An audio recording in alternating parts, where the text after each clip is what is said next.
दोस्तों, आज हम लोग यहाँ बैठे हुए हैं जयपुर के अंदर और चर्चा कर रहे हैं प्रदेश के अंदर जो घुमंतु जातियां हैं, अर्ध घुमंतु जातियां हैं, उनके हालचाल को जानने की कोशिश कर रहे हैं। हमारे साथ यहाँ पर हमारे कुछ साथी बैठे हुए हैं इस चर्चा के लिए और Saroj Joshi ji peoples green party की महिला जो विंग है उसकी अध्यक्ष हैं और मेरे दूसरे साथी एडवोकेट बाबूलाल बागरिया जो कि पार्टी की घुमंतु अर्ध घुमंतु जो समूह है उसके राजस्थान के प्रकोष्ठ के अध्यक्ष हैं। एक दूसरे साथी हमारे सुनील दहिया जी जो कि मंडावा क्षेत्र से आते हैं।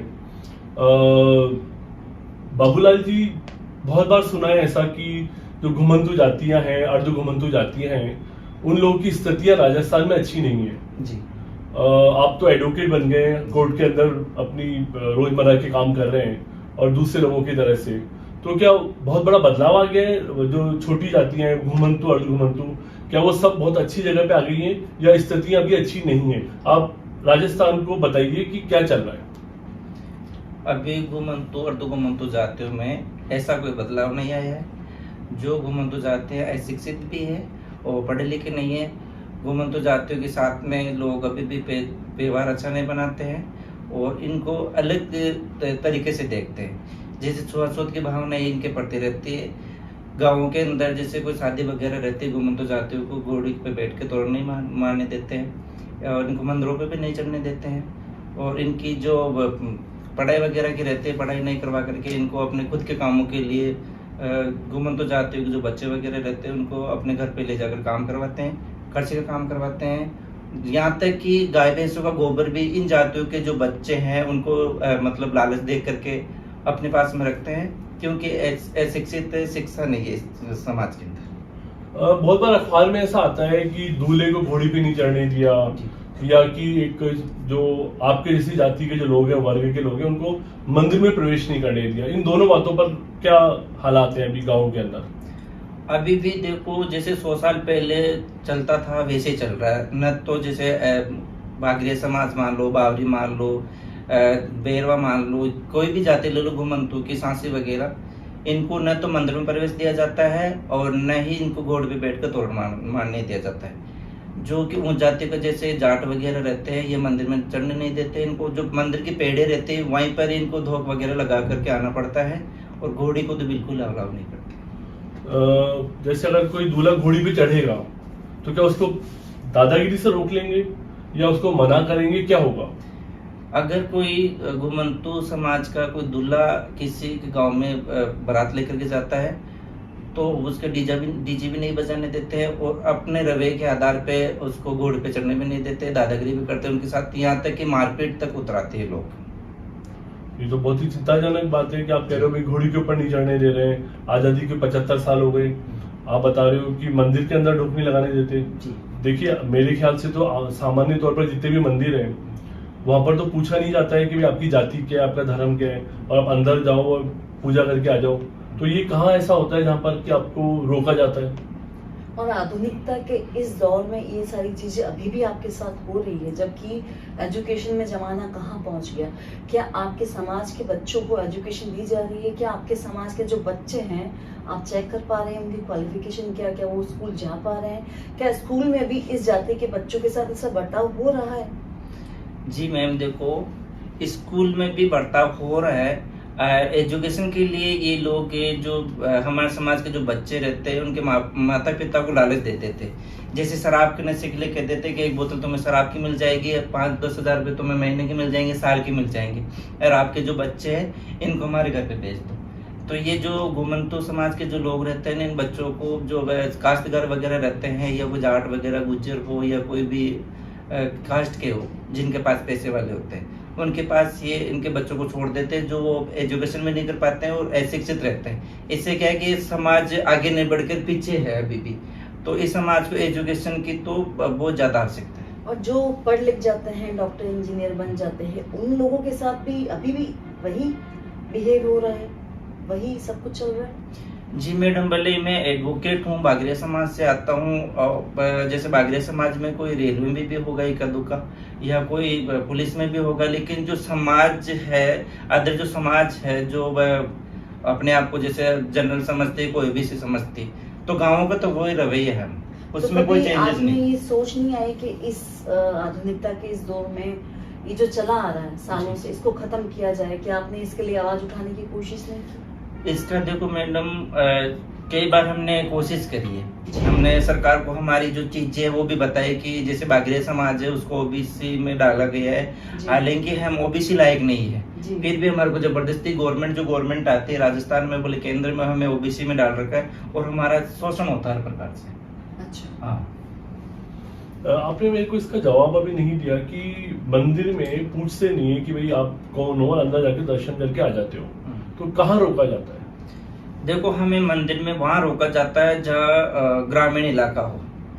शहरी इलाकों में तो छुआछूत का इतना नहीं होता है, जहाँ ग्रामीण इलाका हो, जहाँ हम नौकल जहाँ रहते हैं ना, वहाँ पर पुजारी द्वारा हमें रोक दिया जाता है और गांव वालों द्वारा हमें रोक दिया जाता है कि आप नीच जात के हो, आप मंदिर में प्रवेश करने से मंदिर मतलब अछूत हो जाएगा, तो आप मंदिर में प्रवेश नहीं कर सकते या मंदिर में आप पूजा पाठ नहीं कर सकते। अच्छा, जैसे ये जानना चाह रही थी सरोज जोशी जी कि कितने डॉक्टर इंजीनियर आपके समाज में होंगे? अभी आपको ऐसा कोई अंदाज है कि कितने लोग डॉक्टर बन गए होंगे, कितने लोग इंजीनियर बन गए होंगे कुछ?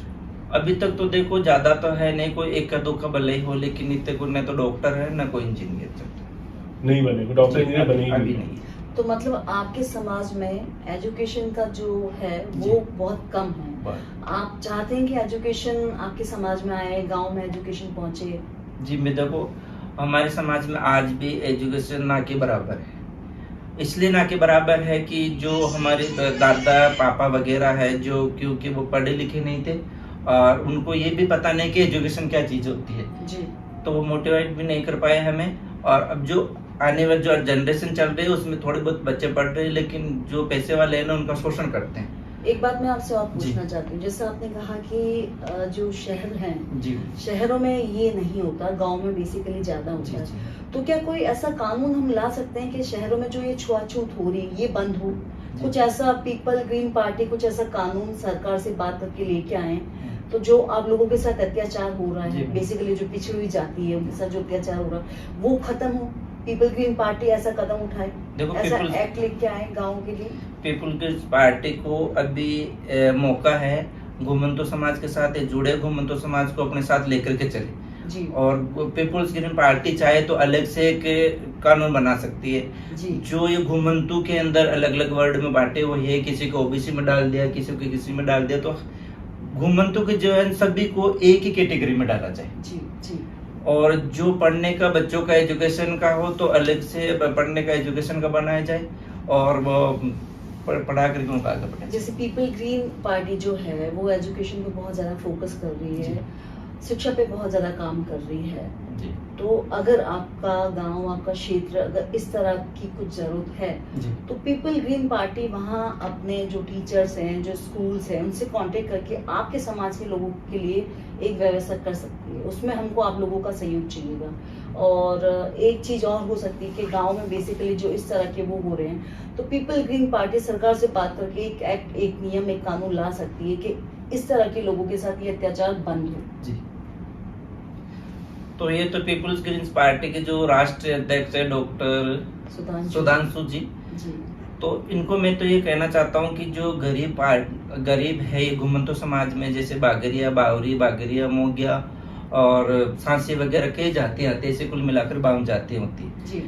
तो इनको एजुकेशन पे जोर देना चाहिए और गवर्नमेंट को कह करके घुमंतु समाज का अलग से छात्रावास बनवाते, उसमें बच्चों को पढ़ाने के लिए। पीपल ग्रीन पार्टी बिल्कुल प्रयास कर रही है और पीपल ग्रीन पार्टी प्रयासरत है एजुकेशन सेक्टर में भी। और हम अपने जो पिछड़ी हुई जाति है उसके एंटरप्रेन्योर पैदा करना चाह रहे हैं, बनाना चाह रहे हैं कि वो जब अपना काम करना सीख जाएंगे तो उनको अपने हाथ किसी के सामने फैलाने की जरूरत नहीं पड़ेगी। तो हम रोजगार भी लेके आ रहे हैं आज की युवा पीढ़ी के लिए, जो बिछड़ी हुई जाती है उसके लिए लेके आना चाहते हैं, ताकि वो अपना पेट भर सके, ताकि वो किसी के सामने झुके नहीं, ताकि उनको किसी राजपूत समाज है या और समाज है उनके गायों का गोबर नहीं उठाना पड़े, वो उनके नौकर बन के नहीं रहे।